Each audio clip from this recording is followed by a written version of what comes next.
نحمده ونستعينه ونستغفره ونؤمن به ونتوكل عليه ونعوذ بالله من شرور أنفسنا ومن سيئات أعمالنا من يهده الله فلا مضل له ومن يضلل فلا هادي له وأشهد أن لا إله إلا الله وحده لا شريك له وأشهد أن نبينا محمدًا عبده ورسوله أرسله بالهدى ودين الحق ليظهره على الدين كله ولو كره المشركون اللهم صل على محمد وعلى آل محمد كما صليت على إبراهيم وعلى آل إبراهيم إنك حميد مجيد اللهم بارك على محمد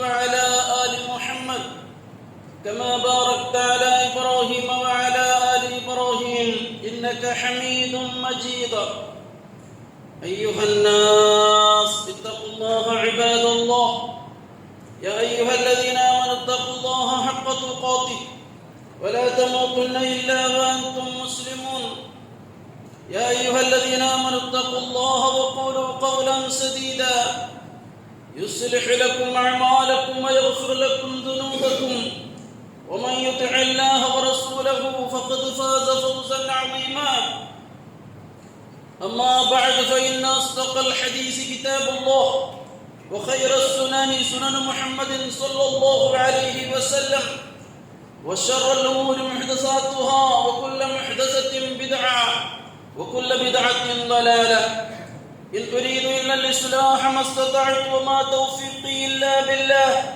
عليه توكلت وإليه أنيب رب اشرح لي صدري ويسر لي أمري واحلل عقدة من لساني يفقه قولي يا رب ബഹുമാനമുള്ള നല്ല പിരിസത്തിലെ വിശ്വാസികളായിട്ടിക്കരെ വിശ്വാസിനികളായിട്ടിക്കരെ സഹോദര സഹോദരിമാരെ, ജീവിതത്തിൻ്റെ എല്ലാ മേഖലകളിലും അല്ലാഹു റബ്ബ് സുബ്ഹാനഹു വ തആലയുടെ ഓരോ വിധിവിലക്കുകളും നല്ലപോലെ പഠിച്ച് മനസ്സിലാക്കി കാത്തു സൂക്ഷിച്ച് തഖ്വാബോധമുള്ളവരായി ജീവിക്കണുണ്ട്. എന്നോടെന്ന പോലെ എല്ലാവരെയും ആദ്യമായി ഞാൻ ഉദ്ബോധിപ്പിക്കരെ, വസിയത്ത് ചെയ്യരെ. അല്ലാഹു റബ്ബ് സുബ്ഹാനഹു വ തആല തഖ്വാബോധമുള്ളവരായി ജീവിച്ച് അവൻ പൊരുത്തപ്പെടുന്നൊരവസ്ഥയിൽ, അവൻ സംപ്രീതനാവുന്നൊരവസ്ഥയിൽ ഈ ലോകത്ത് നിന്ന് വിട ചൊല്ലണകോ മരിക്കണകോ അല്ലാഹു സുബ്ഹാനഹു വ തആല നമുക്ക് തൗഫീഖ് നൽകുമാറാകട്ടെ. സഹോദരങ്ങളെ, സഹോദരിമാരെ, മഹാനായ വിശ്വ സംസ്കാര നായകനായിട്ടിക്കരെ അല്ലാഹുവിൻ്റെ ഇഷ്ടപ്പെട്ട മിത്രൻ എന്ന പേരിൽ അറിയപ്പെടുന്ന ഖലീലുല്ലാഹി ഇബ്രാഹിം നബി അലൈഹിസ്സലാം സംവിധാനിച്ചതായിട്ടിക്കരെ മഹത്തായ ഹജ്ജ് കർമ്മം അത് നിർവഹിക്കുന്നതിനു വേണ്ടി ലോകത്തിൻ്റെ അഷ്ടദിക്കുകളിൽ നിന്ന്, ലോകത്തിൻ്റെ നാനാഭാഗങ്ങളിൽ നിന്ന് അല്ലാഹു സുബ്ഹാനഹു വ തആല പവിത്രമാക്കിയ മക്ക രാജ്യത്തേക്ക് ജനങ്ങൾ ഒഴുകിക്കൊണ്ടിരിക്കുകയാണ്. അല്ലാഹുവിൻ്റെ അതിഥികളായിട്ടാണ് ഇവരെല്ലാം ആ പുണ്യ നഗരങ്ങളിലേക്ക് എത്തിച്ചേരുന്നത്. അല്ലാഹു സുബ്ഹാനഹു വ തആല ഹറമാക്കിയ,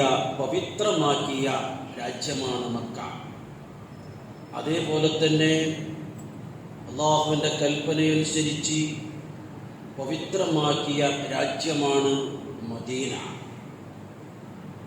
മക്കത്തുൽ മുക്കറമ മഹാനായ ഖലീലുല്ലാഹി ഇബ്രാഹിം നബി അലൈഹിസ്സലാമിനെ പ്രതിനിധീകരിക്കുന്ന നഗരമാണെങ്കിൽ, മദീനത്തു ത്വയ്യിബ മുഹമ്മദ് റസൂലുള്ളാഹി സ്വല്ലല്ലാഹു അലൈഹി വസല്ലമയെ പ്രതിനിധീകരിക്കുന്ന നഗരമാണ്. അങ്ങനെ ഈ രണ്ട് നഗരങ്ങൾ, മക്കത്തുൽ മുക്കറമ, മദീനത്തു ത്വയ്യിബ, ലോക മുസ്ലിമീങ്ങളുടെ ആശാകേന്ദ്രമാണ്. അവരുടെ ഈമാനികമായ ആധ്യാത്മികമായ ചൈതന്യത്തിൻ്റെ ഉറവിടമാണ് ഈ രണ്ട് രാജ്യങ്ങൾ. അതുകൊണ്ട് തന്നെ ഇന്ന് നമുക്ക് ഈ രണ്ട് രാജ്യങ്ങളെപ്പറ്റി ചില കാര്യങ്ങൾ മനസ്സിലാക്കാം. അല്ലാഹു സുബ്ഹാനഹു വ തആല അവൻ്റെ ഹബീബായ റസൂലുള്ളാഹി സ്വല്ലല്ലാഹു അലൈഹി വസല്ലമ ഈ രണ്ട് രാജ്യങ്ങളെ സംബന്ധിച്ച്, അതിൻ്റെ മഹത്വത്തെ സംബന്ധിച്ച്, അതിൻ്റെ പ്രാധാന്യത്തെ സംബന്ധിച്ച് നമ്മെ അറിയിച്ചതായിരിക്കുന്ന കാര്യങ്ങൾ, അത് നാം മനസ്സിലാക്കുമ്പോൾ ഓരോ മുസ്ലിമിൻ്റെയും ഈമാൻ വർദ്ധിക്കുന്നു. നമുക്കറിയാം, അല്ലാഹുവിൻ്റെ റസൂൽ മക്കയിൽ നിന്ന് മദീനയിലേക്ക് പലായനം ചെയ്യുന്ന സന്ദർഭത്തിൽ, മക്ക രാജ്യത്തിൻ്റെ ആ അതിര്, ആ ബോർഡർ, ആ സർഹദ് വിട്ടുകിടക്കുന്ന സന്ദർഭത്തിൽ പരിശുദ്ധമായ കഅബാലയത്തിലേക്കൊന്ന് തിരിഞ്ഞു നോക്കി. അവിടുന്ന് വൈകാരികമായ നിലക്ക്, ഇമോഷണലായ നിലക്ക് ചില വാക്കുകൾ പറയുന്നത് നമുക്ക് കാണാം. മഹാനായ ഇബ്നു അബ്ബാസ് റളിയല്ലാഹു തആല അൻഹു ഉദ്ധരിക്കുന്ന ഹദീസിൽ കാണാം, റസൂലുള്ളാഹി സ്വല്ലല്ലാഹു അലൈഹി വസല്ലമ മക്കയിലേക്ക് നോക്കിയിട്ട് ചൊല്ലുന്നു, മാ അത്യബകി മിൻ ബലദിൻ, ഓ മക്ക രാജ്യമേ, നീ എത്രയോ ശ്രേഷ്ഠമായിരിക്കുന്ന ഒരു രാജ്യമാണ്. വഅഹബ്ബകി ഇലയ്യ, നീ എനിക്ക് എത്രയോ പ്രിയങ്കരമായിരിക്കുന്ന, എത്രയോ പ്രീതിയുള്ള ഒരു നഗരമാണ്, പട്ടണമാണ് മക്ക. വലൗലാ ഖൗമി അഖ്റജൂനി മിൻകി മാ സകൻതു ഗൈറകി, എൻ്റെ ജനത,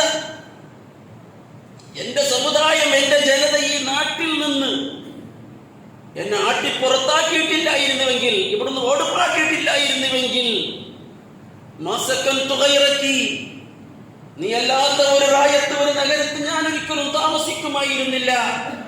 ഞാൻ ഇവിടെ തന്നെ എൻ്റെ മരണം വരെ ഈ മക്കയിൽ ഞാൻ ഇവിടെ ജീവിക്കുമായിരുന്നു. പക്ഷേ നിന്റെ ജനത എന്നെ ഇവിടുന്ന് ഓടുപാട്ടത്, അതുകൊണ്ട് മാത്രമാണ് ഞാൻ പോകുന്നത് എന്ന് നബി സല്ലല്ലാഹു അലൈഹി വസല്ലമ മക്കയെ നോക്കിയിട്ട് വളരെ വൈകാരികമായ നിലക്കുള്ള ഈ വിളക്ക് ചൊല്ലുന്നത് ഹദീസിന്റെ ഗ്രന്ഥങ്ങളിൽ കാണാം.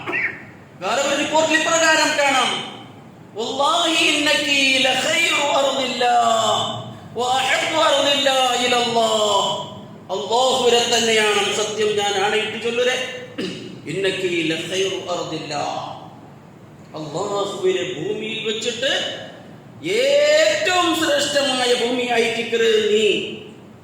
വഅഹബ്ബു അർദില്ലാഹി ഇലല്ലാഹ്, അല്ലാഹുവിലേക്ക്, അല്ലാഹുവിന്റെ ഭൂമിയിൽ വെച്ച് ഏറ്റവും പ്രിയങ്കരമായ നഗരമാണ് എന്ന് റസൂലുള്ളാഹി സ്വല്ലല്ലാഹു അലൈഹി വസല്ലം തങ്ങൾ ചൊല്ലുന്നത് നമുക്ക് കാണാം. എൻ്റെ പ്രിയമുള്ളവരെ, പരിശുദ്ധ ഖുർആനിൽ നമുക്കൊക്കെ പരിചയമുള്ള ആയത്താണല്ലോ.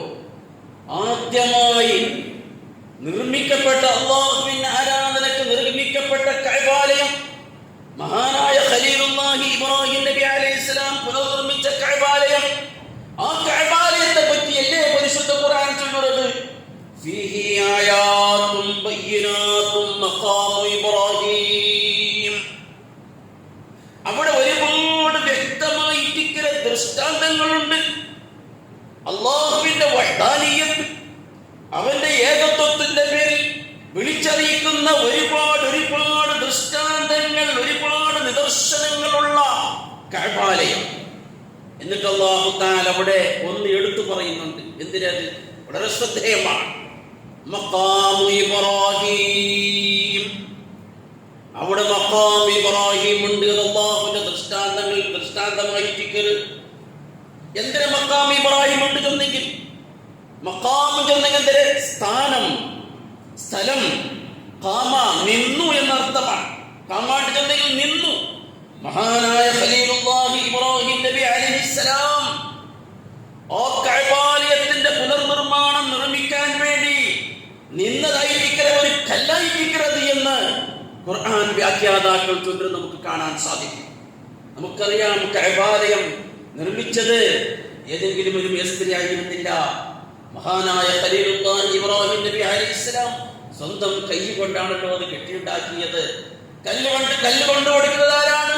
സ്വന്തം പുത്രനായ ഇസ്മായിൽ നബി അലൈഹിസ്സലാമാണ്. അങ്ങനെ ഖലീലുല്ലാഹി ഇബ്രാഹിം നബി അലൈഹിസ്സലാം തന്റെ കയ്യിലേക്ക് എത്തുന്നത് വരെ ആ കഅബാലയത്തിന്റെ ആ ഫൗണ്ടേഷൻ, ആ ഗോഡയുടെ പണി പൂർത്തിയാക്കി. അങ്ങനെ പിന്നെയും കുറച്ച് ബാക്കിയുണ്ട്, കൈയെത്തുന്നില്ല. എന്തിന്റെയും ഒന്നിന്റെ മുകളിൽ മേലെ നിന്നിട്ടായിരിക്കണം ബാക്കി കെട്ടേണ്ടത്. മോനത്തെ ചൊല്ലുന്നു, മോനെ ഇസ്മായിലെ, അതാ കാണുന്ന വലിയ കല്ലിനെ കൊണ്ടുവാ. മോനതിനെ കൊണ്ടുവരാൻ വേണ്ടി പൊക്കാൻ വേണ്ടി ശ്രമിക്കരുത്. കഴിയുന്നില്ല, വലിയ കല്ലാണ്. അപ്പാ നക്കിതിനെ കൊണ്ടുവരാനാവുന്നില്ല. അപ്പൊ ചൊല്ലും, മോനെ കൊണ്ടുവരാനാവുന്നില്ല, ഉരുട്ടിയിട്ടെങ്കിലും ഇങ്ങനെ ഉരുട്ടിയിട്ട് നീ കൊണ്ടുപോകാൻ മോനെ. അങ്ങനെ ഇസ്മായിൽ നബി അലൈഹിസ്സലാം ആ കല്ലിനെ ഭാരം കൊണ്ടുവന്ന് വെക്കുന്നു. അപ്പ ആ കല്ലിന് മേലെ നിന്നിട്ട് ആ ഗോഡയുടെ ബാക്കി പണി ഇങ്ങനെ പൂർത്തിയാക്കരുത്. ഒരു ഭാഗം പൂർത്തിയാവുമ്പോ ആ കല്ലിനെ എടുത്തിട്ട് അപ്പുറത്ത് വെക്കരുത്. എന്നിട്ട് അതിനെ മേലെ പൊക്കിയിട്ട് ആ കഅബാലയത്തിലെ ഗോഡ പൂർത്തിയാക്കരുത്. ആ ഭാഗം പൂർത്തിയാവുമ്പോ അപ്പുറത്തെ കൊണ്ടുപോയി ആ കല്ലിനെ വെക്കരുത്, പിന്നെ അപ്പുറത്തെ കൊണ്ടുപോയി വെക്കരുത്. അങ്ങനെ അവസാനം ആ ഗോഡയുടെ പണി അങ്ങ് പൂർത്തിയായപ്പോ അവിടെ ആ കല്ലിനെ അവിടെ വെച്ചു. പിന്നീട് തവാഫ് ചെയ്യുന്നവർക്ക് ബുദ്ധിമുട്ടാവേണ്ടാണ്ട് കണ്ടിട്ട് മഹാനായ ഉമർ ഇബ്നുൽ ഖത്താബ് റളിയല്ലാഹു അൻഹു ആയിരിക്കരെ അതിനെ തെല്ലിപ്പുറം കൊണ്ടുവന്നതിനെ വെച്ചത്. ഇന്ന് ആ കല്ല് സൗദി ഭരണകൂടം അതിനെ ഒരു ഗ്ലാസ്സിലെ ഒരു പളങ്കിലെ ഉള്ളിയാക്കി വെച്ചത്. ആ കല്ലിനെ സംബന്ധിച്ചാണ് അല്ലാഹു സുബ്ഹാനഹു വ തആല മഖാം ഇബ്രാഹിം, മഹാനായ ഖലീലുല്ലാഹി ഇബ്രാഹിം നബി അലൈഹിസ്സലാം നിന്റേതായിരിക്കുന്ന മഖാം, ആ സ്ഥാനം അതവിടെയുണ്ട്. അവിടെ വെച്ച് അതിന്റെ പിറകിലെ 2 റക്അത്ത് നിസ്കരിച്ചത് റസൂലുള്ളാഹി സ്വല്ലല്ലാഹു അലൈഹി വസല്ലമ തന്റെ ഹജ്ജിന്റെ സന്ദർഭത്തിൽ നമുക്ക് കാണാം. കാരണം എന്താണ്? പരിശുദ്ധ ഖുർആൻ അല്ലാഹുവിന്റെ കൽപ്പനയാണ്. വത്തഖിദൂ മിൻ മഖാമി ഇബ്രാഹീമ മുസല്ല വഇദ് ജഅൽനൽ ബൈത മസാബതൻ ലിന്നാസി വഅംനാ വത്തഖിദൂ മിൻ മഖാമി ഇബ്രാഹീമ മുസല്ല. മഖാമി ഇബ്രാഹീമിനെ നിങ്ങൾ നിസ്കാര സ്ഥലമാക്കണമെന്ന് അല്ലാഹു തആല കൽപ്പിക്കാറ്. അങ്ങനെ അതിനെ പറവലായിട്ട് മഖാമി ഇബ്രാഹീമിനെ അഭിമുഖമായിട്ട്, അതേപോലെ കഅബാലയത്തെ അഭിമുഖമായിട്ട് റസൂലുള്ളാഹി സ്വല്ലല്ലാഹു അലൈഹി വസല്ലമ അവിടെ വെച്ച് 2 റക്അത്ത് നിസ്കരിച്ചു. ഏതല്ലേ ആ 2 റക്അത്ത് നിസ്കാരം സുന്നത്താണ്. ആ കല്ലിൽ ഇബ്രാഹിം നബി അലൈഹിസ്സലാമിന്റെ കാലിലെ അടയാളമുണ്ട്. പ്രസിദ്ധനായിരിക്കുന്ന മുജാഹിദ് റഹിമഹുല്ലാഹ് വലിയ ഖുർആൻ വ്യാഖ്യാതാവാണ്. മുജാഹിദ് റഹിമഹുല്ലാഹ് ചൊല്ലുന്നു, ആ കല്ലിന്റെ മേലിൽ ഇബ്രാഹിം നബി അലൈഹിസ്സലാമിന്റെ കാലിന്റെ ഹജ്ജയുടെ അടയാളങ്ങൾ ഉണ്ടായിരിക്കുന്നത് അതും ഒരു അടയാളമാണ്. മുജാഹിദ് റഹിമഹുല്ലാഹ് ചൊല്ലുന്നു, അതും ഒരു വ്യക്തമായ അടയാളമാണ്. വീണ്ടും നോക്കണം, എത്രയോ ആയിരക്കണക്കിന് വർഷങ്ങൾ മുമ്പ് ഇബ്രാഹിം നബി അലൈഹിസ്സലാം നിന്റേതായിരിക്കുന്ന കല്ലുണ്ടുമുണ്ട്. ഇതൊരു ദൃഷ്ടാന്തമാണ്. അതേപോലെ അല്ലാഹു സുബ്ഹാനഹു വ തആല പിന്നീട് ചൊല്ലുന്നത്, വമൻ ദഖലഹു കാന ആമിനാ, ആരതിൽ പ്രവേശിച്ചു അവൻ നിർഭയനായി തീർന്നു. കഅബാലയത്തിലെ ഉൾഗ അഭയം പ്രാപിച്ച ആരെയും പരിക്കേൽപ്പിക്കുന്നത് തീര, ശിക്ഷാ നടപടി എടുക്കുന്നത് തീര. ഭരണാധികാരികളാണെങ്കിൽ പോലും, ആഡളിതം നടത്തുന്നവരാണെങ്കിൽ പോലും, ഒരു കുറ്റവാളി കഅബാലയത്തിലെ ഉൾഗ പ്രവേശിച്ചാൽ അവിടെ വെച്ച് ശിക്ഷാ നടപടി എടുക്കുന്നത് പാടുള്ളതല്ല. കാരണം എന്താണ്? അത് അമ്നുള്ള പ്രദേശമാണ്, നിർഭയത്വത്തിന്റെ പ്രദേശമാണ്. പിന്നെ എങ്ങനെ കുറ്റവാളിയെ പുറത്താക്കരുത്? അവൾക്ക് എന്തെങ്കിലും കൊടുക്കാതെ, തണ്ണിയൊന്നും കൊടുക്കാതെ, എങ്ങനെയെങ്കിലും അവനെ പുറത്തു വരാൻ വേണ്ടി പ്രേരിപ്പിച്ചിട്ട് പിന്നെ പുറത്ത് വന്നതിന്റെ ശേഷം അധികാരികൾക്ക് അവന്റെ മേലിൽ ശിക്ഷാ നടപടി എടുക്കാം. എങ്ങനെയാണ് ഇത് അമ്നായത്, നിർഭയമായത്? മഹാനായ ഖലീലുല്ലാഹി ഇബ്രാഹിം നബി അലൈഹിസ്സലാമിന്റെ പ്രാർത്ഥനയാണ്. അമ്നാക്കൾക്ക് വേണ്ടി ഇബ്രാഹിം നബി അലൈഹിസ്സലാം പ്രാർത്ഥിച്ചു, റബ്ബി ജഅൽ ഹാദൽ ബലദ ആമിനാ. അല്ലാഹുവേ, ഈ റായത്തെ നീ അമ്നുള്ള നിർഭയമായ രാജ്യമാക്കണം. അതുകൊണ്ടാണല്ലോ മഹാനായ ഉമർ റളിയല്ലാഹു തആല അൻഹുവിന്റെ ഒരു കൊളക്ക, വളരെ പ്രസിദ്ധമായ ഒരു കൊളക്കം കാണാം. മഹാനായ ഉമർ റളിയല്ലാഹു തആല അൻഹു ചൊല്ലുന്നു, നന്റെ അപ്പയെ കൊലപ്പെടുത്തിയ കൊലയാളിയാണെങ്കിലും, നന്റെ അപ്പനെ കൊലപ്പെടുത്തിയ കൊലയാളിയാണ് ഞാൻ ഹറമിലെ ഉൾക ഞാൻ കണ്ടതെങ്കിൽ ഒരിക്കലും അവന്റെ നേരെ ഞാൻ കൈനീട്ടുകയില്ല. കാരണം അത്രക്കും പരിശുദ്ധമാണ്, പരിഭാവനമാണ്. അവിടെ വെച്ച് രക്തപാത പാടില്ല, അവിടെ വെച്ച് താളി നടത്താൻ പാടില്ല, അവിടെ വെച്ച് യുദ്ധമോ കയ്യേറ്റമോ അത് നിഷിദ്ധമായ കാര്യമാണ്. ഒരു സാധനം ഏട് കിട്ടിയാൽ അത് പറക്കിയെടുക്കുന്നത് പാടില്ല. അതേപോലെ തന്നെ അവിടെ സാധാരണയായി സ്വാഭാവികമായി വളരുന്നതായിരിക്കുന്ന വൃക്ഷം, മരം, അതിനെ മുറിക്കാൻ പാടില്ല. പുല്ലുകളെ പോലും മുറിക്കാൻ പാടില്ല. എന്തൊക്കെ പക്ഷി മൃഗങ്ങളെ പോലും, അവിടെയുള്ള പക്ഷി മൃഗാദികൾക്ക് പോലും നിർഭയം നൽകണം. കൊല്ലാൻ പാടില്ല, വേട്ടയാടാൻ പാടില്ല. എത്രത്തോളം പരിശുദ്ധ ഖുർആനിലെ സൂറത്ത് ഹജ്ജിൽ കാണാം, വമൻ യുരിദ് ഫീഹി ബിൽഹാദിൻ ബിദുൽമിൻ നുദിഖുഹു മിൻ അദാബിൻ അലീം. മസ്ജിദുൽ ഹറാമിലെ ഉൾക ആരെങ്കിലും ഒരു അക്രമം മനസ്സിൽ വിചാരിച്ചാൽ, അല്ലാഹു തആല ചൊന്ന വണക്കമാണ്, ചെയ്യണമെന്നല്ല, മനസ്സിൽ വിചാരിച്ചാൽ നുദിഖുഹു മിൻ അദാബിൻ അലീം, അവനെ നാം യാതനാമയമായ ശിക്ഷ നൽകേ, അവനെ നാം ശിക്ഷിക്കും. വിടല, അല്ലാഹു ചൊല്ലുന്നത് വിടല, അവനെ നാം. ഒരു സംഭവം മാത്രം നിങ്ങൾ കേൾക്കും. നമുക്കറിയാം, റസൂലുള്ളാഹി സ്വല്ലല്ലാഹു അലൈഹി വസല്ലമ തങ്ങളുടെ മുന്നോട് ആ കഅബാലയത്തെ നഗ്നമായിട്ടായിരിക്കും ആണുങ്ങളും പെണ്ണുങ്ങളും തവാഫ് ചെയ്തിരുന്നത്. ഉടുതുണിയില്ല, നഗ്നമായ നിലക്ക് അതവർ നന്നായി കണ്ടിരുന്നു. അങ്ങനെ ഒരു സംഭവം, ജുർഹൂം ഗോത്രത്തിൽപ്പെട്ട ഒരു സുന്ദരിയായ പെണ്ണ്, അതിസുന്ദരിയായ പെണ്ണ്, അവളുടെ ഉടുത്തുണി വസ്ത്രമെല്ലാം തന്നെ ഊരിയെടുത്ത് എല്ലാം വലിച്ചെറിഞ്ഞ് അവൾ കഅബയെ തവാഫ് ചെയ്യുകയാണ്. എങ്ങനെയുണ്ടാവും നിങ്ങൾ നോക്കണം. അതിസുന്ദരിയായ സ്ത്രീ നഗ്നയായിട്ടാണ് തവാഫ് ചെയ്യുന്നത്. ജുർഹൂം ഗോത്രം ഉണ്ടെങ്കിൽ മഹാനായ ഇസ്മായിൽ നബി അലൈഹിസ്സലാം വിവാഹം കഴിച്ചത് ആ ജുർഹൂം ഗോത്രത്തിൽ നിന്നിട്ടാണ്. നല്ല ഗോത്രമായിരുന്നു ആദ്യം, പക്ഷേ അവസാനമാകുമ്പോഴേക്കും അധപതനത്തിലേക്ക് എത്തിച്ചേർന്നു ആ ഗോത്രം. ആ ഗോത്രത്തിൽപ്പെട്ട ഒരു പെണ്ണ്, ആ പെണ്ണിന്റെ പേരെന്തിന്? നായില എന്നാണ്. നായില എന്ന പേരായ സുന്ദരിയായ പെണ്ണ് കഅബാലയത്തെ നഗ്നയായി തവാഫ് ചെയ്യുമ്പോൾ ഒരു ചെറുപ്പക്കാരൻ, അതും ജുർഹൂം ഗോത്രത്തിൽപ്പെട്ട ഒരു ചെറുപ്പക്കാരൻ, ആ ചെറുപ്പക്കാരന്റെ പേരെന്തിന്? ഇസാഫ് എന്നാണ്. അവനക്ക് വികാരം ഇങ്ങനെ ഇളകി. ആ പെണ്ണിനെ കണ്ടപ്പോ, അതിസുന്ദരിയായ പെണ്ണാണ്, ഇത് കണ്ടപ്പോ വികാരം ഇങ്ങനെ ഇളകി. അങ്ങനെ ജനങ്ങൾ അശ്രദ്ധരായ സന്ദർഭത്തിൽ ഇവനെന്ത് ചെയ്തു? ആ സ്ത്രീയെ അവിടെ നിന്നുമല്ല പതിന്റെ അപ്പുറത്തേക്ക് കൊണ്ടുപോയി കഅബാലയത്തിലെ ഉള്ളിൽ കൊണ്ടുപോയി ആ സ്ത്രീയെ ശാരീരികമായി ബന്ധപ്പെട്ടു, സിനാ ചെയ്തു, വ്യഭിചരിച്ചു. സുബ്ഹാനല്ലാഹ്. അല്ലാഹു തആല എന്തിനു ചൊന്നത്? ഞാനിപ്പോ നിങ്ങളെ മുന്നേ ആയത്ത് കേൾപ്പിച്ചല്ലേ. മനസ്സിൽ വിചാരിച്ചാൽ മതി. അവിടെ അന്യായം, അക്രമം ആരെങ്കിലും മനസ്സിൽ വിചാരിച്ചാൽ അവനെ ഞാൻ വിടില്ല. കഠിനമായ അകലമായ ശിക്ഷ കൊണ്ട് നാം കൊടുക്കുവേണ്ടത് അല്ലാഹു തആല ചൊല്ലു. ഇത് മനസ്സിൽ വിചാരിച്ചതല്ല, ഇത് പ്രവൃത്തിയിൽ വ്യഭിചരിച്ചു, അതിനെ ഉള്ളിൽ കൊണ്ടുപോയി. അല്ലാഹു സുബ്ഹാനഹു വ തആല സ്പോട്ടിൽ തന്നെ ശിക്ഷിക്കുകയാണ്. ആ രണ്ട് മനുഷ്യരെ, ആണിനെയും പെണ്ണിനെയും, ഇസാഫ് നായിലാണ്ട് ചൊല്ലുന്ന പെണ്ണിനെയും ഇസാഫ് ചൊല്ലുന്ന ആണിനെയും അല്ലാഹു തആല കല്ലാക്കി മാറ്റി. എന്തിനെ? കല്ലാക്കി അതിനെ മാറ്റി. ആ കല്ലിനെ കുറെ കാലം കഅബാലയത്തിന് മുന്നിൽ വെച്ചിരുന്നു. ആ രണ്ട് കല്ലുകൾ എന്തിനു വേണ്ടി? ജനങ്ങൾക്ക് പാഠമാകാൻ വേണ്ടി. ജാഹിലിയ്യ കാലത്ത് പോലും കഅബാലയത്തിന് പ്രാധാന്യം കൽപ്പിച്ചിരുന്നു.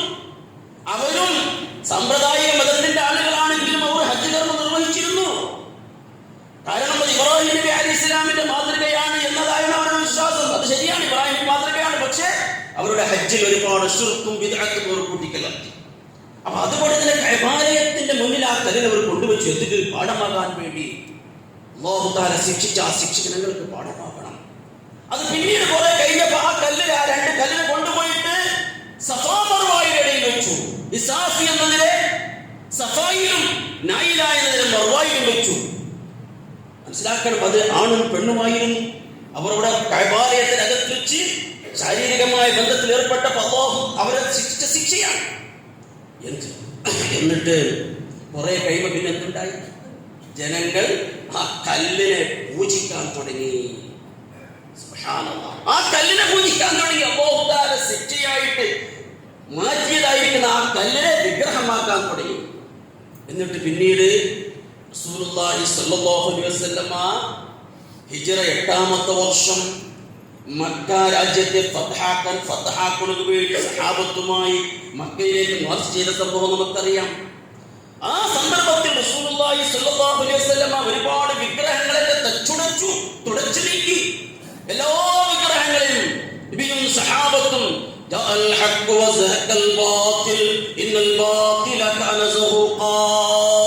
എന്നിങ്ങനെ ആയത്തോതിയിട്ട് വിഗ്രഹങ്ങളൊക്കെ തച്ചുടച്ച് അക്കൂട്ടത്തിൽ ഈ രണ്ട് വിഗ്രഹങ്ങളെയും തച്ചുടച്ചു. എന്റെ പ്രിയമുള്ള സഹോദരങ്ങളെ, അല്ലാഹു സുബ്ഹാനഹു വ തആല നൽകിയതായിരിക്കുന്ന ഒരു ശിക്ഷയായിരുന്നു ഇത് എന്ന് നമ്മൾ മനസ്സിലാക്കണം. ആ സ്പോട്ടിൽ തന്നെ ഇങ്ങനെ ഒരുപാട് ദൃഷ്ടാന്തങ്ങളുണ്ട്. മക്കായുടെ പ്രാധാന്യത്തെ പറ്റി എത്രയോ മണിക്കൂറുകൾ പറഞ്ഞാലും തീരാത്ത പ്രാധാന്യം. ഇനി കുറച്ച് കാര്യങ്ങൾ മദീനയെ പറ്റി. മദീന നമുക്കറിയാം, റസൂലുള്ളാഹി സ്വല്ലല്ലാഹു അലൈഹി വസല്ലമ മദീനയെ പറ്റി പറഞ്ഞത് എന്തെന്ന്? ഇന്നൽ ഈമാന ലയരിസു ഇലൽ മദീന കമാ തരിസുൽ ഹയ്യതു ഇലാ ജുഹരിഹാ. റസൂലുള്ളാഹി സ്വല്ലല്ലാഹു അലൈഹി വസല്ലമ തങ്ങൾ ചൊല്ലു, ഈമാൻ വിശ്വാസം എന്ന് പറയുന്നത് അത് മദീനയിലേക്ക് വന്നു ചേരുന്നു.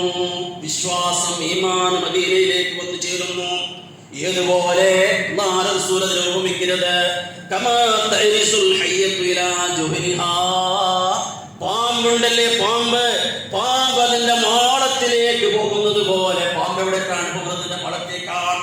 ഇതുപോലെ മദീനയിലേക്ക് ജനങ്ങൾ ആകർഷിച്ചുകൊണ്ടിരിക്കും. ഈമാനികമായ ആവേശമുള്ളവർ മദീനയിലേക്ക് ആകർഷിച്ചുകൊണ്ടിരിക്കും. ഞാൻ നേരത്തെ പറഞ്ഞല്ലോ, മക്കത്തുൽ മുക്കറമ ഖലീലുള്ളാഹി ഇബ്രാഹിം നബി അലൈഹിസ്സലാമിനെയാണ് പ്രതിനിധീകരിക്കുന്നതെങ്കിൽ മദീനത്തുൽ തയ്യിബ ഹബീബായ മുഹമ്മദുർ റസൂലുള്ളാഹി സ്വല്ലല്ലാഹു അലൈഹി വസല്ലമയെയാണ് പ്രതിനിധീകരിക്കുന്നത്. റസൂൽ പറഞ്ഞു, സഹീഹായ ഹദീസാണ്, മദീനയിൽ വെച്ച് മരിക്കാൻ ഒരു മുഅ്മിനിന് ഭാഗ്യം കിട്ടിയാൽ അത് വലിയ ഭാഗ്യമാണ്. റസൂലുള്ളാഹി സ്വല്ലല്ലാഹു അലൈഹി വസല്ലമ തങ്ങൾ പറഞ്ഞു, മൻ ഇസ്തതാഅ യമൂത ബിൽ മദീന ഫൽയമത് ബിഹാ ഫഇന്നി ഉശഫിഉ ലിമൻ യമൂതു ഫിഹാ. ഇമാം തുർമുദിയുടെ ഹദീസാണ്, ഇമാം ഇബ്നു മാജയുടെ ഹദീസാണ്. ആർക്കെങ്കിലും മദീനയിൽ വെച്ച് മരിക്കുന്നത് സാധ്യമാകുന്നെങ്കിൽ അവിടെ വെച്ചവൻ മരിക്കട്ടെ. ഫഇന്നി ഉശഫിഉ ലിമൻ യമൂതു ഫിഹാ. ആ മദീനയിൽ വെച്ച് മരിക്കുന്നവർക്ക് ഞാനിതാ ശഫാഅത്ത് ചെയ്യും. എന്താണ് ആ പറഞ്ഞ ഹദീസിന്റെ ഉദ്ദേശം? എങ്ങനെ മദീനത്തിൽ വെച്ച് മരിക്കുന്നത് സാധ്യമാകുന്നത്? മുഹദ്ദിസുകൾ അതിനെ വ്യാഖ്യാനിക്കരുത്. മഹാനായ മുല്ല അലി ഖാരി റഹ്മത്തുള്ളാഹി അലൈഹി പോലത്തെ പണ്ഡിതന്മാർ അതിനെ വ്യാഖ്യാനിക്കുന്നത് ഇങ്ങനെയാണ്. ഒരാൾ മദീനയിലുണ്ട്, അയാൾക്ക് വയസ്സായിട്ട് അയാൾക്ക്. അപ്പൊ അയാൾക്ക് തോന്നുന്നു, ഇനിയിപ്പോ ഞാൻ ജന്മകാലം ജീവിക്കൂല, കുറച്ചു കാലം മാത്രമേ ഞാൻ ജീവിക്കുകയുള്ളൂ അയാൾക്ക് തോന്നരുത്. അപ്പോ അയാൾ ആ മദീന വിട്ടു പോകരുത്, അവിടെ തന്നെ കഴിഞ്ഞുകൂടി ജീവിക്കണം. അങ്ങനെ ജീവിച്ചാൽ അത് അയാൾക്ക് നല്ലതാണ്. അങ്ങനെ മദീനയിൽ അല്ലാഹുവിന്റെ റസൂൽ നടന്ന ചുറ്റിക്കറങ്ങിയതായിരിക്കുന്ന രാജ്യം, മഹാനായ ജിബ്രീൽ അലൈഹിസ്സലാം ഇറങ്ങിയ രാജ്യം, മഹാനായ ജിബ്രീൽ അലൈഹിസ്സലാം വഹിയുമായിട്ട് ഒരുപാട് ഖുർആനിന്റെ അധ്യായങ്ങളും ആയത്തുകളും അവതീർണമായ രാജ്യം. 70ഓളം പോരാട്ടങ്ങൾക്ക് മദീനയെ കേന്ദ്രീകരിച്ചാണ് 70ഓളം പോരാട്ടങ്ങൾ നടന്നത്. അതിൽ 28 പോരാട്ടങ്ങൾ, 28 യുദ്ധങ്ങൾ ഹബീബായ റസൂലുള്ളാഹി സ്വല്ലല്ലാഹു അലൈഹി വസല്ലം നേതൃത്വം നൽകി. ഇങ്ങനെ ഇവിടെ രാജ്യം മഹാനായ ഉമർ ഇബ്നുൽ ഖത്താബ് റളിയല്ലാഹു തആല അൻഹു അല്ലാഹുവോട് പ്രാർത്ഥിച്ച ഒരു പ്രാർത്ഥന, അല്ലാഹുവോട് ദുആ ചെയ്യുന്ന ഒരു ദുആയുണ്ട്, അല്ലാഹുമ്മ റസുഖ്നി ഷഹാദതൻ ഫീ സബീലിക. അല്ലാഹുമ്മ റസുഖ്നി ഷഹാദതൻ ഫീ സബീലിക. അല്ലാഹുവേ, നിന്റെ മാർഗ്ഗത്തിൽ രക്തസാക്ഷിയാകുന്നതിനു വേണ്ടി, ഷഹീദാകണക്ക് വേണ്ടി നിനക്ക് തൗഫീഖ് നൽകണം, ഷഹാദത്തിന് നിനക്ക് നൽകണം അല്ലാഹ്. വജഅൽ മൗതി ബിബലദി റസൂലിക, എന്റെ മരണം നിന്റെ റസൂലിന്റെ നഗരത്തിൽ, നിന്റെ റസൂലിന്റെ രാജ്യത്ത് നിന്റെ മരണം നീ നിശ്ചയിക്കണം. അല്ലാഹു ആ ദുആക്ക് ഉത്തരം നൽകിയില്ലേ? ഉത്തരം നൽകി. അല്ലാഹു തആല ആ ദുആക്ക് ഉത്തരം നൽകി. എവിടെയാണ്, എങ്ങനെയാണ് ഉമർ റളിയല്ലാഹു അൻഹു മരിച്ചത്? താൻ ദുആയിരുന്നത് പോലെ അല്ലാഹു തആല രക്തസാക്ഷിയാക്കി അദ്ദേഹത്തെ നിസ്കാരത്തിന് ഇമാമത്തിക്കുന്ന സന്ദർഭത്തിലല്ലേ ഉമർ റളിയല്ലാഹു തആല അൻഹുവിനെ ഒരാൾ കടാരകളിൽ ശത്രു കൊലപ്പെടുത്തിയത്? റസൂലുള്ളാഹിയുടെ പള്ളിയിലല്ലേ, റസൂലുള്ളാഹിയുടെ രാജ്യത്തല്ലേ? അപ്പൊ അതാണ് റസൂലുള്ളാഹി സ്വല്ലല്ലാഹു അലൈഹി വസല്ലമ തങ്ങൾ ആ മദീനയെ പരിശുദ്ധമാക്കി പരിപാവനമാക്കി. ഇതുപോലെ ഇബ്രാഹിം നബി അലൈഹിസ്സലാം മക്കയെ പവിത്രമാക്കിയതുപോലെ നാം പറയുന്നു മക്ക ഹറമാണ്, അതേപോലെ മദീനയും ഹറമാണ്. മക്കയെ ആരെ ഹറമാക്കി? മഹാനായ ഇബ്രാഹിം നബി അലൈഹിസ്സലാം അല്ലാഹുവിന്റെ കൽപ്പന പ്രകാരം. അതേപോലെ മദീനയെ ആരെ ഹറമാക്കി, പവിത്രമാക്കി? മഹാനായ മുഹമ്മദ് റസൂലുള്ളാഹി സ്വല്ലല്ലാഹു അലൈഹി വസല്ലം. ഒരു ഹദീസിൽ കാണാം റസൂലുള്ളാഹി സ്വല്ലല്ലാഹു അലൈഹി വസല്ലം ഇന്ന ഇബ്രാഹിമ ഹറമ മക്ക, ഇന്ന ഇബ്രാഹിമ ഹറമ മക്ക വദആ ലിഅഹ്ലിഹാ. ഇബ്രാഹിം നബി അലൈഹിസ്സലാം പരിശുദ്ധ മക്കാനെ ഹറമാക്കി. ഹറമുൾച്ചത് ഞാനിപ്പോ മുന്നേ ഞാൻ നിങ്ങളോട് ചൊന്നില്ലേ, അവിടെ രക്തപാതം പാടില്ല, യുദ്ധം പാടില്ല, വേട്ടയാടാൻ പാടില്ല. അതാണ് ഹറമുൾ ചൊന്നെങ്കിൽ പവിത്രമാണ്, പരിപാവനമാണ്. ഇബ്രാഹിം നബി അലൈഹിസ്സലാം ആ മക്കക്കാർക്ക് വേണ്ടി പ്രാർത്ഥിച്ചു. വഇന്നി ഹറംതുൽ മദീന, മദീനയെ ഞാൻ ഇതാ ഹറമാക്കിയിരിക്കുകയാണ്. കമാ ഹറമ ഇബ്രാഹിം മക്ക, ഇബ്രാഹിം നബി അലൈഹിസ്സലാം മക്കയെ ഹറമാക്കിയതുപോലെ, മക്കക്കാർക്ക് വേണ്ടി പ്രാർത്ഥിച്ചതുപോലെ ഞാനും ഇതാ മദീനക്കാർക്ക് വേണ്ടി പ്രാർത്ഥിക്കുകയാണ്. എന്താണ് ഇബ്രാഹിം നബി അലൈഹിസ്സലാം പ്രാർത്ഥിച്ചത്? പരിശുദ്ധ ഖുർആൻ സൂറത്ത് ഇബ്രാഹിം മറിച്ച് നോക്കിയാൽ കാണാം, തന്റെ പത്നിയായിരിക്കുന്ന ഹാജറ, തന്റെ പിഞ്ചു പൈതലായിരിക്കുന്ന ഇസ്മായിൽ നബി അലൈഹിസ്സലാമിനെ ആ മക്ക മണലാരണ്യത്തിൽ കൊണ്ടാക്കിയിട്ട് അങ്ങനെ അവരെ കൊണ്ടുപോയി. അങ്ങനെ കുറെ അപ്പുറമെത്തിയപ്പോ രണ്ട് കൈ ഉയർത്തി അല്ലാഹുവിനെ പ്രാർത്ഥിക്കുന്ന പ്രാർത്ഥന പരിശുദ്ധ ഖുർആനിലെ സൂറത്ത് ഇബ്രാഹിമിൽ കാണാം. റബ്ബനാ ഇന്നി അസ്കൻതു മിൻ ദുർരിയതി ബിവാദിൻ ഗൈരി ദീ സർഇൻ ഇൻദ ബൈതികൽ മുഹറം റബ്ബനാ ലിയുഖീമുസ് സ്വലാത്ത ഫജ്അൽ അഫിദത്തൻ മിനൻ നാസി തഹ്ദി ഇലൈഹിം വർസുഖ്ഹും മിനസ് സമറാത്ത്. അല്ലാഹുവേ, നിന്റെ കുടുംബത്തിൽ നിന്നുള്ള ഒരു ഭാഗം ഞാനിതാ ഇവിടെ കൊണ്ടാക്കി. റബ്ബേ, ഞാൻ ഇവിടെ കൊണ്ടാക്കി. എവിടെ? കൃഷിയില്ലാത്ത ജനശൂന്യമായ ഫലശൂന്യമായ തികച്ചും കൾട്ടിവേറ്റഡ് അല്ലാത്ത അൺകൾട്ടിവേറ്റഡ് ആയിട്ടിക്കരെ, ബഞ്ചറായിട്ടിക്കരെ ഈ കണിവയിൽ ഞാനിതാ നിന്റെ പത്നിയെയും നിന്റെ കുഞ്ഞിനെയും ഞാൻ ഇവിടെ കൊണ്ടാക്കി. റബ്ബേ, എന്ത്? ലിയുഖീമുസ് സ്വലാത്ത, നിസ്കാരം സ്ഥാപിക്കണം. കാരണം അല്ലാഹുമായിട്ടുള്ള ബന്ധം എപ്പോഴും നാം ഇങ്ങനെ പുതുക്കിക്കൊണ്ടിരിക്കുന്ന നിസ്കാരത്തിലൂടെയാണ്. അതുകൊണ്ടാണ് നിസ്കാരത്തെ പറ്റി അവിടെ എടുത്തു പറഞ്ഞത്. എന്നിട്ട് അവിടുന്ന് ഇബ്രാഹിം നബി അലൈഹിസ്സലാം ചൊല്ലുന്നതിനെ ഫജഅല ഫിദത്തൻ മിനൻ നാസി തഹ്ദി ഇലൈഹിം വർസുഖുഹും മിനസ് സമറാത്ത്. അല്ലാഹുവേ, ഇവർക്ക് ആരുമില്ല റബ്ബേ, നീ മാത്രമാണ്. അതുകൊണ്ട് മനുഷ്യരുടെ ജനമനസ്സുകളുടെ ജനഹൃദയങ്ങളെ നീ ഇവരിലേക്കൊന്ന് അട്രാക്ട് ചെയ്യിപ്പിക്കണം. അല്ലാഹ്, ഇവരിലേക്ക് നീ ഒന്ന് ഓടിപ്പിക്കണം, ഇവരിലേക്ക് നീ ഇങ്ങനെ ചായിപ്പിക്കണം. അല്ലാഹ്, അവർക്ക് നീ തിന്നണം ഫലങ്ങൾ കൊടുക്കണം. അല്ലാഹ്, അങ്ങക്ക് തിന്നണം നീ ഫ്രൂട്ട്സുകൾ കൊടുക്കണം. അല്ലാഹ്, ഇബ്രാഹിം നബിയുടെ പ്രാർത്ഥന. ആ പ്രാർത്ഥന അല്ലാഹു ഉത്തരം ചെയ്തില്ലേ?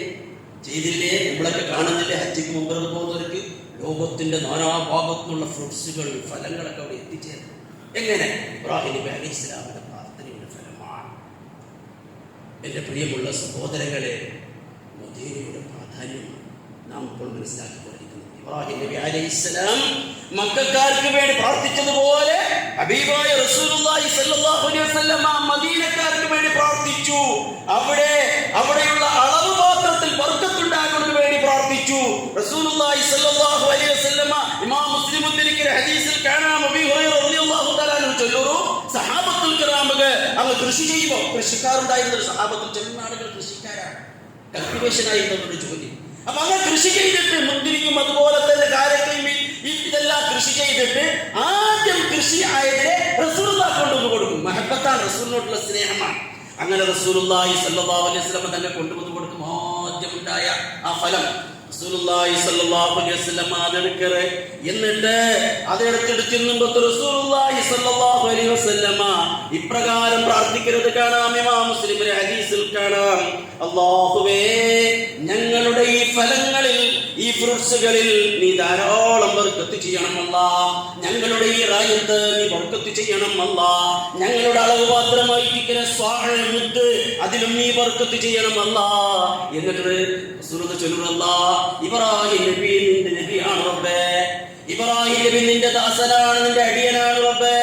ഇബ്രാഹിം നബി നിന്റെ ഖലീലാണ് റബ്ബേ. ഞാനും നിന്റെ ദാസനാണ്, ഞാനും നിന്റെ അടിയനാണ്, ഞാനും നിന്റെ അടിമയാണ്, ഞാനും നിന്റെ നബിയാണ്, ഞാനും ഖലീലാണ്. ഇബ്രാഹിം നബി മക്കക്കാർക്ക് വേണ്ടി പ്രാർത്ഥിച്ചു, ഞാനിതാ മദീനക്കാർക്ക് വേണ്ടി പ്രാർത്ഥിക്കുന്നു. ഇവിടെയുള്ള ബർക്കത്തുകൾ നീ ഇരട്ടി ഇരട്ടി ഇരട്ടിയായി നീ നൽകണേ. അല്ലാഹുവോട് പ്രാർത്ഥിക്കുമായിരുന്നു ഇമാം മുസ്ലിമിന്റെ ഹദീസിൽ കാണാം. ഇങ്ങനെ പ്രിയമുള്ളവരെ, ലോക മുസ്ലിമീങ്ങളുടെ മനസ്സുകൾ ആകർഷിക്കുന്ന രണ്ട് സ്ഥലങ്ങളാണ് മക്കത്തുൽ മുകറമ, മദീനത്തുൽ ത്വയ്യിബ. ഇതൊക്കെ നാം നല്ലപോലെ മനസ്സിലാക്കിയിരിക്കണം. അവിടെ ചെല്ലുമ്പോൾ നാം മനസ്സിലാക്കേണ്ടത് അല്ലാഹു നമുക്ക് ചെയ്തത് വലിയ ഒരു നിഅമത്താണ് എന്നൊരു ഓർമ്മ നമുക്കുണ്ടാകണം. അല്ലാഹു സുബ്ഹാനഹു വ തആല ആ രണ്ട് നഗരങ്ങൾ ഹജ്ജും ഉംറയും നിർവഹിക്കുവാനും അതുപോലെ തന്നെ സന്ദർശിക്കുവാനും അല്ലാഹു സുബ്ഹാനഹു വ തആല നമുക്ക് തൗഫീഖ് നൽകട്ടെ. അഖൂലു ഖൗലി ഹാദാ അസ്തഗ്ഫിറുല്ലാഹൽ അദീം ലി വലക്കും واستغفر عني وعنكم وعن جميع المسلمين والمؤمنين اجمعين فاستغفروه انه هو الغفور الرحيم.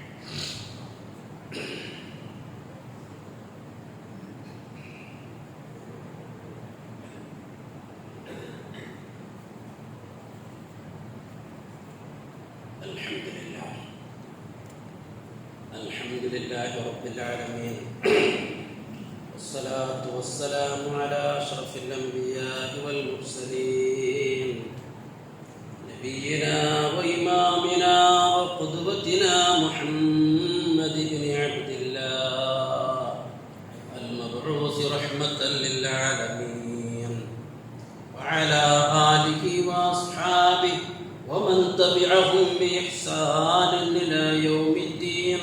أما بعد فيا أيها الناس اتقوا الله سبحانه وتعالى في السر والعلن وكونوا مع الصادقين.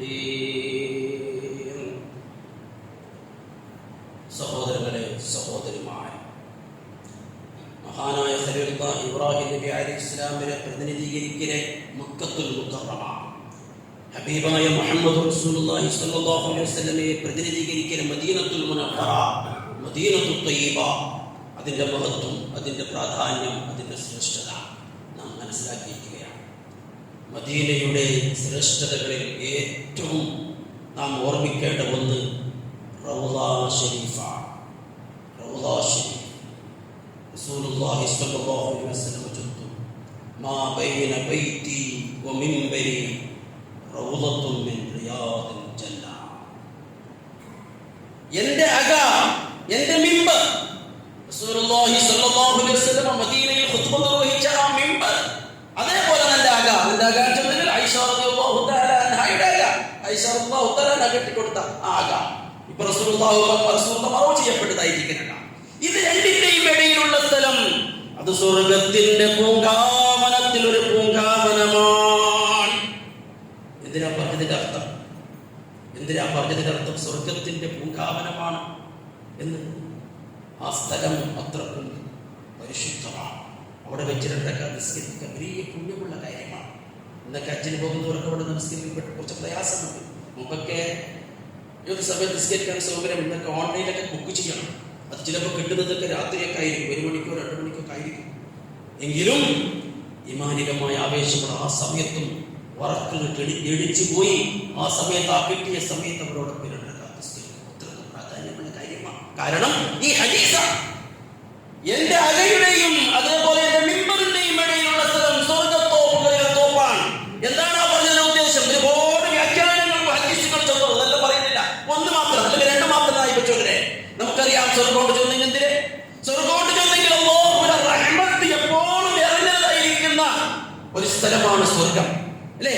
എപ്പോഴും എല്ലാ നിമിഷ നേരവും സെക്കൻഡ് നേരം അല്ലാഹുവിന്റെ റഹ്മത്ത് സ്വർഗത്തിൽ ഇറങ്ങിക്കൊണ്ടിരിക്കും. ഇവിടെയും അങ്ങനെയാണ്, ഇവിടെയും അങ്ങനെയാണ്. അല്ലാഹുവിന്റെ റസൂൽ ചെന്ന എന്റെ മിൻബറിന്റെ ഇടയിലുള്ള ആ സ്ഥലം സ്വർഗത്തോക്ക് ചെന്നെങ്കിൽ സ്വർഗത്തിൽ അല്ലാഹുവിന്റെ അനുഗ്രഹം ഇറങ്ങിയതുപോലെ ഇവിടെയും അല്ലാഹുവിന്റെ അനുഗ്രഹം എപ്പോഴും ഇറങ്ങിക്കൊണ്ടിരിക്കും. ഒരു വ്യാഖ്യാനം. മറ്റൊരു വ്യാഖ്യാനം എന്താണ്?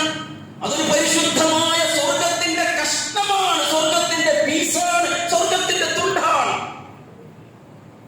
അല്ലാഹു സുബ്ഹാനഹു വ തആല സ്വർഗത്തിൽ നിന്ന് ഒരു തുണ്ടാണ് അവിടെ കൊണ്ടുവന്നത്. ഖിയാമത്ത് നാളായാൽ ആ സ്ഥലം കൊണ്ടുപോയി സ്വർഗത്തിൽ തന്നെ സ്ഥാപിക്കും.